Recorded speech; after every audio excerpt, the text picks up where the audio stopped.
Hello everybody, welcome back to my channel. Today I'm here to share a cooking experiment that we did in this household for a period of a week. I saw this book recommended somewhere on YouTube in one of those random videos that get recommended to me. My YouTube is the most random thing, and then obviously I went into a rabbit hole and I had to buy it and try it and do a video about it. This is called Cook Once, Eat All Week. The author is Casserole Garcia. 26 weeks of gluten-free, affordable meal prep to preserve your time and sanity. What this basically is a meal prep book that is divided in 26 weeks, so half of a year. And basically in each week we have a few key ingredients that are the staplement of all the recipes that we are going to be cooking that week. And then during the week we use the same ingredients over and over again, but to make different recipes. But as well, it is meal prep, which means that you prep your ingredients ahead of time. That means chopping vegetables or cooking the meat or whatever it is, and keeping things stored in the fridge already prepped. What drawn me for this book was the fact that you don't exactly cook the meals and then store them in the fridge ready to go to just reheat and eat. Most meal prep, at least the ones I've been encountered ever, are like that. And I've never liked that idea because I don't like the idea of eating the same thing over and over again for 5 or 6 days, or as well eating something that was cooked 6 days before. I don't know, it just seems a bit bland, and if you're just eating the same meal over and over again, it seems very repetitive and boring to me. But I've always been interested in food prepping because I'm curious to know if it indeed saves us time or not. So when I saw the concept of this book, I thought this is perfect because this mixes the food prep part of the experiment that I've been wanting to try for ages, but as well the fact that we are not actually cooking the recipes. So basically every day you still need to cook a little bit, but most of the things are already prepped. And I think you're gonna get the gist of it as I start talking about the things. We've only done 1 week so far, and I started with week 8. The key ingredients for week 8 are ground beef, rice, and carrots. And I selected this week because it was 3 ingredients that we liked, but also the recipes for this week were recipes that we liked. There was 3 recipes in this week. I will walk you through them in a little bit, but let me show you how the book is organized. So you have week 8, a little intro about what's going to happen, and then it has all the ingredients for all the recipes that we're going to cook this week, divided between meats, pantries, fresh produce, all the things, but everything is grouped for all the recipes. So instead of having to go through all the recipes and ingredients one by one and adding everything up, like you need 1 egg here and 1 egg here, so you will need 2 eggs, it will just give you the total groceries, so 2 eggs total. So you just go through this, and this is your entire grocery list. And as you can see, when I was prepping this, I read all the ingredients and I read all the recipes, and I made some notes straight away so that it would make my life easier. Like I removed here the jalapeno, and I removed a few other things that I don't think would add to the recipes or that we wouldn't like them.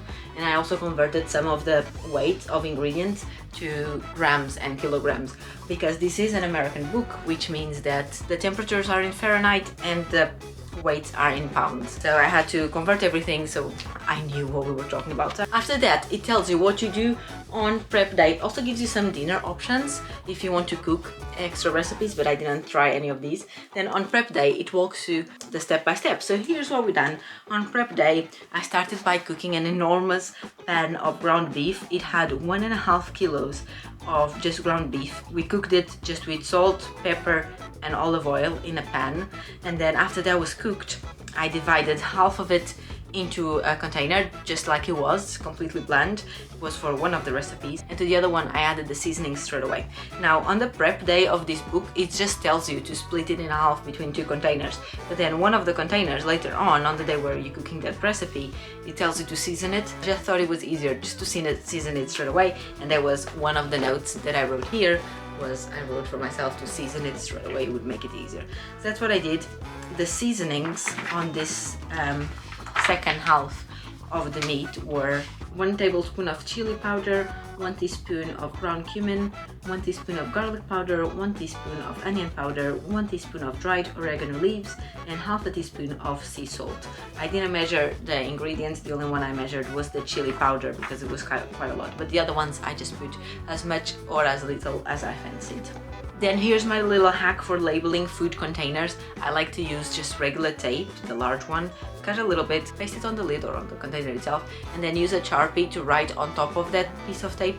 And it just makes it easier because when you are ready to wash the container, you just peel the tape off, and because it's normal tape, it doesn't leave any paper residue behind, and because it's written on the tape itself and not on the container, you don't need to rub to get rid of the label of the container, and it just makes it much easier. And this is always how I label my reusable containers. After sorting the humongous amount of beef out, we made some carrot fries. For this, I just peeled and then cut carrots into the shape of fries, and they were seasoned with olive oil and sea salt. And that was it on the prep book, but in real life I also added, I think it was garlic powder and black pepper, and maybe a little bit of paprika, I don't know. I just thought that just olive oil and sea salt with bland, so I've added some other seasonings, and then you just cook that in the oven. The next step was to pickle some carrots in white wine vinegar, but neither me or Josh like vinegar or pickled things, so I just shredded the carrots. Basically you peel them, and then using the peeler you keep doing the same movement, and you get these very large thin strips of carrots, and that's all I did. I did that to the amount of carrots that they said, and I stored them in a container, and I put some paper towel inside the container to absorb the humidity, because that helps this kind of produce to stay fresher for longer in the fridge. Then in a large bowl we are mixing 700 grams of raw ground beef, half a cup of barbecue sauce, 1 egg, garlic powder, onion powder, salt, pepper, and mix it all with your hands.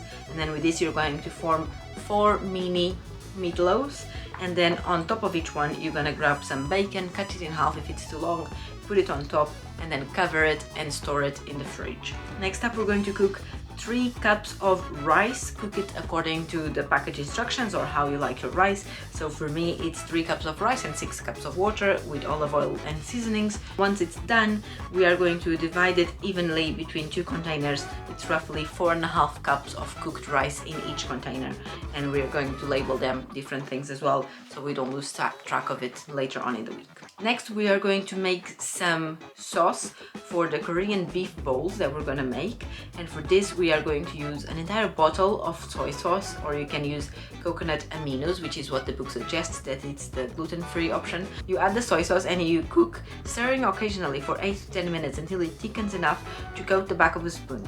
Now I don't know if this would have been different with coconut aminos instead, but I found that the soy sauce didn't really get thickened, it just got reduced, like the quantity decreased, but it was still exactly the same as liquid as it was before. So if I was to do it again, I wouldn't warm up the soy sauce because I saw no advantage in that. To that we are going to add 1 tablespoon of rice wine vinegar, 2 tablespoons of toasted sesame oil, half teaspoon of fish sauce, and I used, instead of this I used Worcestershire sauce because that's what I had.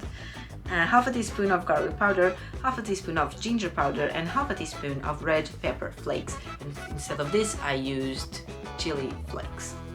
Then we're going to make some mayo. For this we are going to use half a cup of avocado oil mayonnaise or vegan mayo, and 1 tablespoon of fresh lime juice, and 1 to 2 tablespoons of sriracha sauce, depending on your heat preference. I didn't have sriracha sauce. I didn't have it, and when I went to the grocery store, the one I went to didn't have it either, but we had this Caribbean hot sauce in the pantry, so that's what I used instead, and it was okay. Just mix it all, store it in the fridge. Then we're going to chop some cilantro and then store it in the fridge. Again, for these kind of things I'm putting a paper towel at the bottom to absorb the moisture.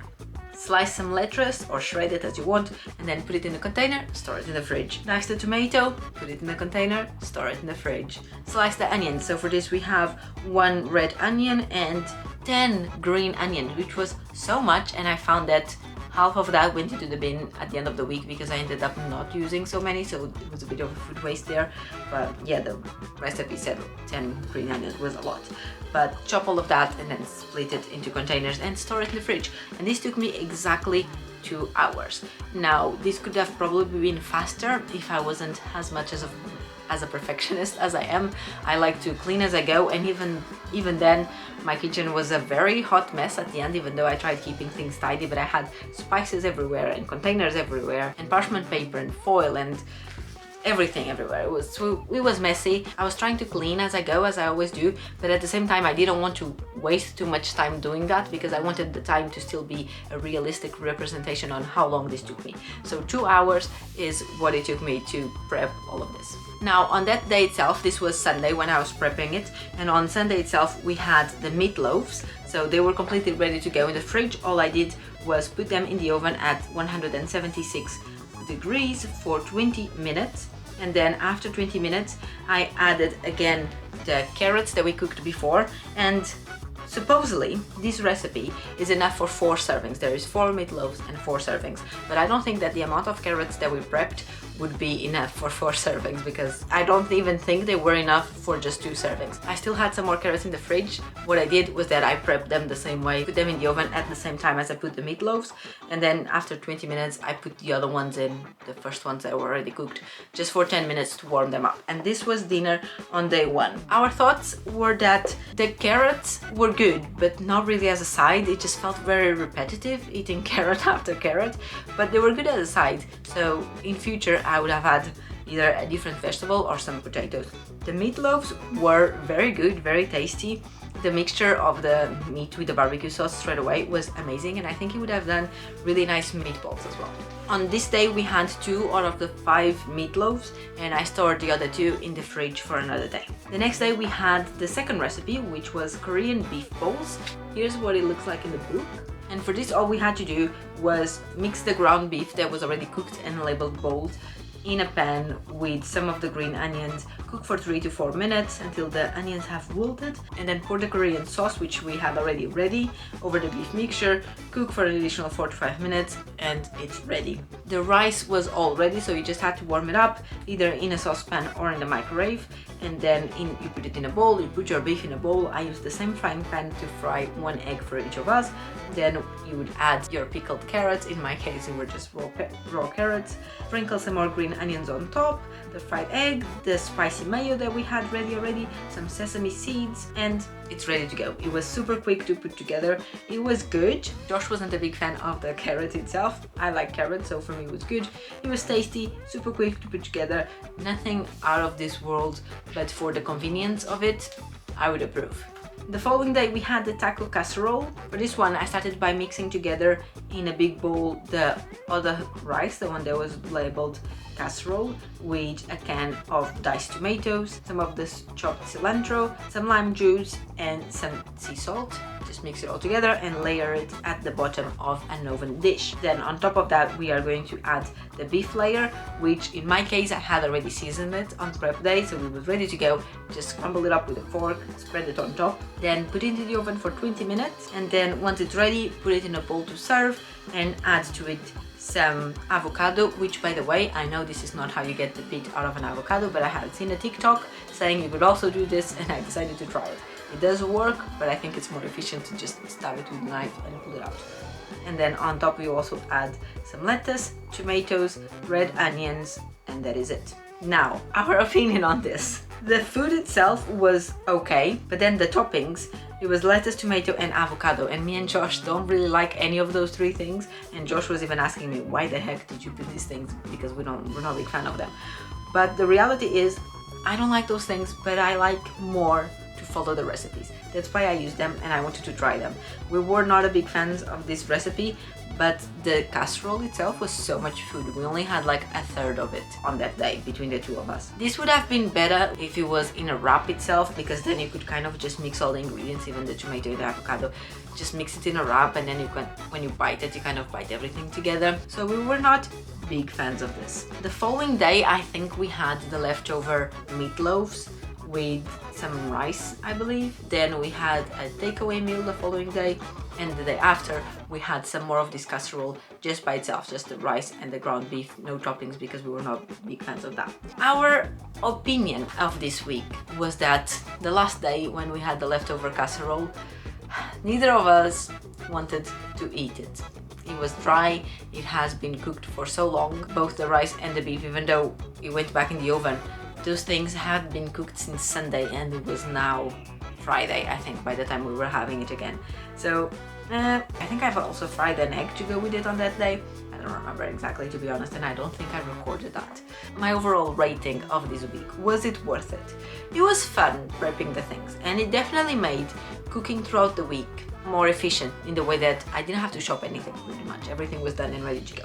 However, I also found that this created so many dishes every day. Like, I think every day I was running the dishwasher, because not only I had the containers that were in the fridge with the things, but every day I also needed to still cook things, so I still needed to use frying pans and pots. Every day I had those things to go in the dishwasher as well, and the bowls that I was using to mix things. So that was a bit unexpected, because I thought if I already cooked everything and everything is ready to go in the fridge, I thought that it would be more a matter of putting things together and maybe throwing them in the oven rather than grabbing all the frying pans and all the pots and pans again. Yes, it made it more efficient, but it was still very repetitive. Now bear in mind that these recipes, most of them make 4 or 5 servings, and I was making them just for me and Josh. I could have reduced these in half and it would have been fine, but the reason why I didn't was because it was my first time using this book, and I wasn't sure if when they say 4 servings they actually mean 4 normal servings, or if they mean 4 very skinny people. And it wasn't that bad. In general, there were a little bit of leftovers, but not that many. However, there was a lot of food waste in terms of extra rice that ended up not being eaten. I think I must have thrown like 2 cups of rice in the bin. The green onions, like I mentioned as well, we were not big fans of them. Even a raw onion, like if you remember, I cut a red onion and it was raw, and I used that in the bowls, and it was horrible. We didn't enjoy having raw onion just like that, especially because it was in slices instead of in tiny pieces. If it was in tiny pieces, maybe, but even though, 1 entire raw onion between 2 people, it's a lot of onion, so obviously I didn't use it all, and some of it ended up in the bin. The carrots, I mean, they were just raw carrots, so I kept using them with other meals, but I felt like in general there was way much more food waste than what I have when I cook the gusto recipes, which is, if you've been following me for a while, the kind of meals that we always have. It's a box that comes with 4 recipes, and all the ingredients are pre-measured and pre-selected for you, and all you have to do is prepare the meals and cook them. Doing this kind of meal prep more efficient than gusto recipes? And to be honest, I don't know the answer to that question, not yet at least. So I'm going to give this book a second try. I'm going to select another week and cook it again. Let me know if you'd like to see a follow-up video of this style another week with another recipes and another step-by-step of what we did and how it felt like. Maybe by the end of the second week I'll have a better idea if it's worth it and if it's better and faster and more convenient than the gustos, or if the gustos are still a better approach. So let me know if you want to see that follow-up video, and I'll see you very soon here on the channel with another video. Bye!